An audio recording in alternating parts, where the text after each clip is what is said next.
নমস্কাৰ, আপোনালোক সকলোকে আমাৰ চেনেললৈ স্বাগতম জনাইছোঁ। আজি মই সৰু মাছেদিয়ে এখন পৰম্পৰাগত অসমীয়া থালি কিদৰে বনাব পাৰি তাকে আপোনালোকৰ আগত দেখুৱাম। গতিকে আহকচোন আমাৰ ভিডিঅ'টোলৈ আগবাঢ়ো, আমি কেনেদৰে এই থালিখন প্ৰস্তুত কৰোঁ।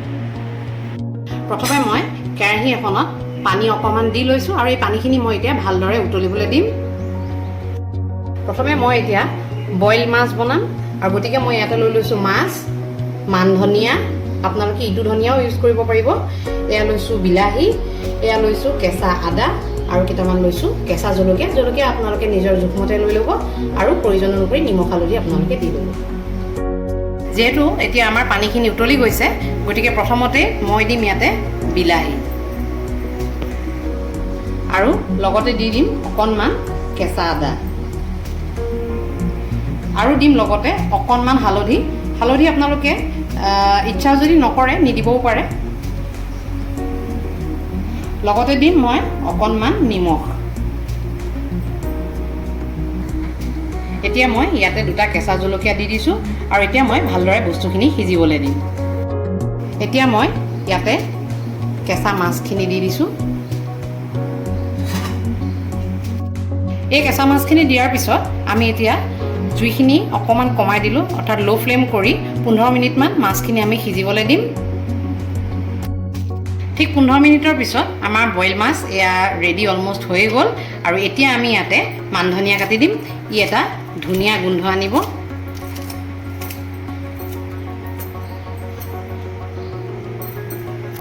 এয়া আমাৰ বইল মাছ ৰেডি হৈ গ'ল আৰু এতিয়া মই পাতত দিয়া মাছ কেনেদৰে বনাম আপোনালোকক দেখুৱাই আছোঁ। এতিয়া মই পাতত দিয়া মাছ কেনেদৰে বনাম আপোনালোকক দেখুৱাই আছোঁ। তেন্তে আহকচোন আমি চাই লওঁ কি কি লাগিব আমাক। মই ইয়াতে লৈছোঁ দুখন হালধি পাত। আপোনালোকে যদি ইচ্ছা কৰে ইয়াতে কলপাত ইউজ কৰিব পাৰে বা তৰা গজালি পাতো ইউজ কৰিব পাৰিব। আৰু লগতে লৈছোঁ মই মান ধনিয়া, এটা ধুনীয়া গোন্ধ দিবৰ কাৰণে মই মচন্দৰী পাত কেইখিলামানো লৈ লৈছোঁ। এয়া লৈছোঁ মই খৰিচা। খৰিচাটো সম্পূৰ্ণ অপশ্যনেল, আপোনালোকে ব্যৱহাৰ যদি কৰিব নিবিচাৰে তেনে নিদিলেও হ'ব। এয়া হৈছে নহৰু, এয়া পিঁয়াজ আৰু এয়া হৈছে মাছ আৰু মই ইয়াত এটা কেঁচা জলকীয়া লৈ লৈছোঁ। আপোনালোকে নিজৰ জোখমতে লৈ ল'ব। প্ৰথমে মই মাছখিনি দি ল'ম।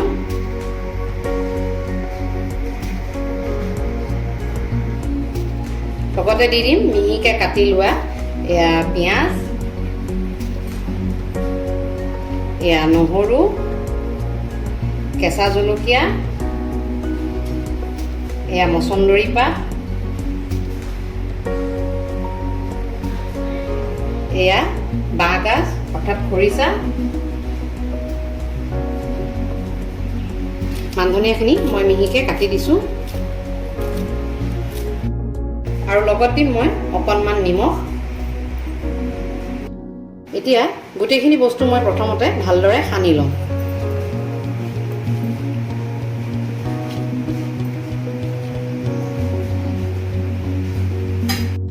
এতিয়া মই গোটেইখিনি ভালদৰে পাতত বান্ধি ল'ম। আপোনালোকে ইচ্ছা কৰিলে ৰছী এডাল দিও বান্ধি ল'ব পাৰিব। মই যিহেতু ৰাইচ কুকাৰত দিম, গতিকে মই ইয়াত ৰছী ব্যৱহাৰ নকৰোঁ। এতিয়া মই গোটেইখিনি বস্তু ভালদৰে ৰাইচ কুকাৰত দি ল'লোঁ। আপোনালোকে যদি ইচ্ছা কৰে আপোনালোকে ষ্টিমাৰ ইউজ কৰিব পাৰিব বা কুকাৰতো আপোনালোকে এনেদৰে ভাপত দিয়া মাছ বনাব পাৰিব। এতিয়া মই গোটেইখিনি বস্তু এনেদৰে আধা ঘণ্টামান ভালদৰে ভাপত সিজিবলৈ দিম। এতিয়া ভাপত দিয়া মাছখিনি হয় মানে মই মিঠা মৰা শাকৰ গাঁঠি মাৰি কেনেদৰে ভাজে মই আপোনালোকক দেখুৱাম। প্ৰথমতে মই এয়া দুডাল মিঠা মৰা শাক লৈ লৈছোঁ। তলখিনি মই অকণমান কাটি দিলোঁ। এতিয়া মই গাঁঠিটো কেনেদৰে মাৰিম দেখুৱাই দিছোঁ। প্ৰথমতে পাতখিনি অকণমান আপোনালোকে পকাই ল'ব। পকাই এনেদৰে এটা ফুটা টাইপ কৰি সেই শাকখিনি এনেদৰে ভৰাই দিওঁ। পাতখিনি ভৰাই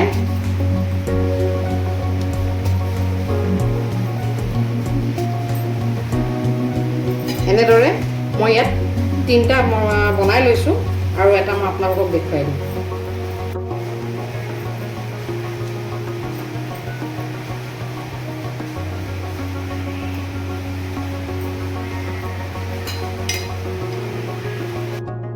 মৰা শাকখিনি ৰেডি কৰি ল'লোঁ আৰু এতিয়া শাকখিনি কেনেদৰে ভাজিম মই আপোনালোকক দেখুৱাই দিছোঁ। মিঠা মৰা শাকৰ গাঁঠি ভাজিবৰ কাৰণে মই প্ৰথমতে ফ্ৰাই পেন এখন লৈ লৈছোঁ আৰু ইয়াতে মই নামমাত্ৰ অকণমানহে মিঠাতেল দিম। বেছি তেল দিয়াৰ ইমান প্ৰয়োজন নাই। তেলখিনি গৰম হয় মানে মই ইয়াতে অকণমান হালধি দি লৈছোঁ আৰু অকণমান নিমখ দিব, যিহেতু শাকত নিমখ কম পৰিমাণে লাগে। এতিয়া মই নিমখ হালধিখিনি শাকত সানি লৈ এটা এটাকৈ গাঁঠি মই দি দিম।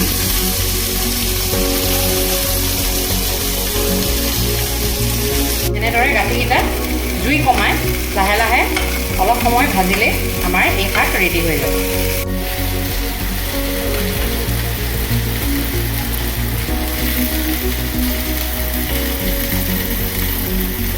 হ'ল মৰা শাকৰ গাঁঠি ভজা।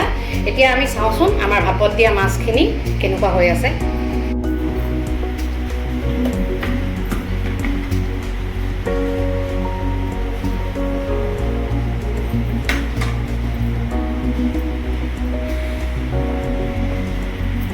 এয়া আমাৰ পাতত দিয়া মাছ,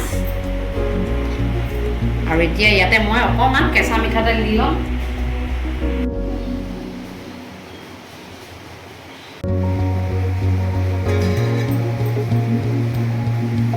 এতিয়া মই গোটেইখিনি বস্তু ভালদৰে সানি লওঁ।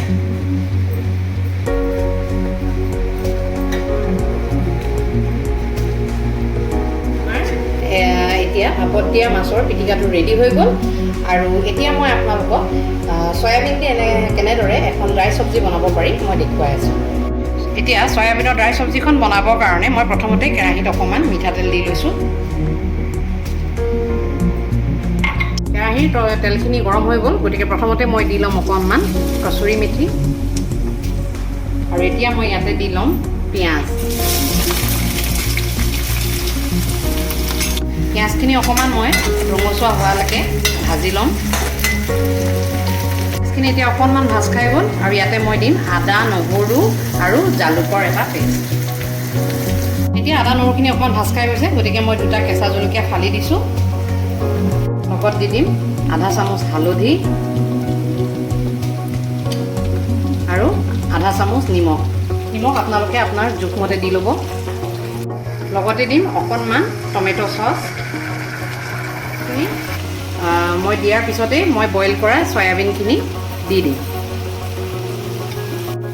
এনেদৰে অকণমান ভালদৰে মই লৰাই ল'ম। দিম আধা চামুচ জিৰা গুড়ি, লগতে দিম 1 চামুচ ধনিয়া গুড়ি, লগতে মই দিম 1 পেকেট মেগী মছলা। এই চয়াবিনৰ ড্ৰাই চব্জিখনৰ মেগী মছলাটোৱে হৈছে মেইন বস্তু, কাৰণ আমি ইয়াত কোনো ধৰণৰ পানী ব্যৱহাৰ নকৰোঁ। আৰু এনেদৰে মছলা দিয়াৰ পিছতে আমি ভালদৰে এইখিনি ভাজি ল'ম, আৰু অকণমান সময় ৰখাৰ পিছতে আমাৰ এই ড্ৰাই চয়াবিনৰ চব্জিখিনি ৰেডি হৈ যাব। এতিয়া আমাৰ চয়াবিনৰ ড্ৰাই চব্জিখন ৰেডি হৈ গ'ল, গতিকে আহকচোন আমি এতিয়া আমাৰ থালিখন ধুনীয়াকৈ আপোনালোকক সজাই দেখুৱাই আছোঁ। এয়াই হ'ল সৰু মাছেদি বনোৱা আমাৰ এখন পৰম্পৰাগত অসমীয়া থালি, য'ত আছে বইল মাছ, খৰিচা আৰু ভোট জলকীয়াৰ আচাৰ, মৰা শাক গাঁঠি মৰা ভাজি, এয়া হ'ল ভাপত দিয়া মাছ, এয়া হৈছে চয়াবিনৰ এখন ড্ৰাই ভাজি, আৰু এয়া হ'ল ভাত। যদি আজি দেখুওৱা আমাৰ ৰেচিপিসমূহ আপোনালোকৰ যদি ভাল লাগিছে, তেন্তে আপোনালোকে আমাৰ চেনেলটো লাইক আৰু ছাবস্ক্ৰাইব কৰিব, লগতে কমেণ্ট বক্সত আপোনালোকৰ মতামতসমূহ আমালৈ পঠিয়াব।